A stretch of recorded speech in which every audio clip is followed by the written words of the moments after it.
ఏమైందిరా? ఏంటి దెబ్బలు? నేపాలీ యువత ప్రభుత్వం మీద తిరగబడి పార్లమెంట్ తగలెట్టేశారు. ఆస్తులను ధ్వంసం చేస్తున్నారు, భౌతిక దాడులు కూడా చేస్తున్నారు. ఇంకా మన బతుకులు ఈ నేపాల్లోనే తెల్లారిపోతాయిరా.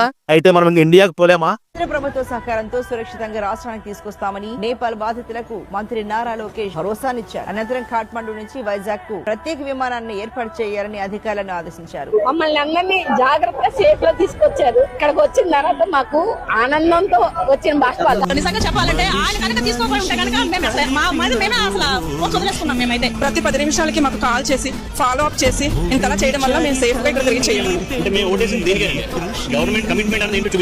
ఇది సాయం కాదు, నమ్మకం. ప్రపంచ పటంలో తెలుగువారి కష్టంలో ఎక్కడున్నా కాపు కాస్తారని నారా లోకేష్ ఇచ్చిన నమ్మకం. ఇది భరోసా కాదు, బాధ్యత. భూమండలంలో ఆంధ్రుడు ఆపదలు ఎక్కడున్నా ఆదుకునే చెయ్యి ఒకటి ఉంటుంది. అది నారా లోకేష్ దయ ఉంటదని నిరూపించిన బాధ్యత. నారా లోకేష్ లాంటి నాయకులు ఉన్నంత కాలం ఇకపై ప్రవాసాంధ్రులు పడనక్కర్లేదు భయం. ఇది కూటమి ప్రభుత్వం ఇచ్చే అభయం. చంద్రబాబు నాయుడు గారికి జిందాబాద్, నారా లోకేష్ గారికి జిందాబాద్.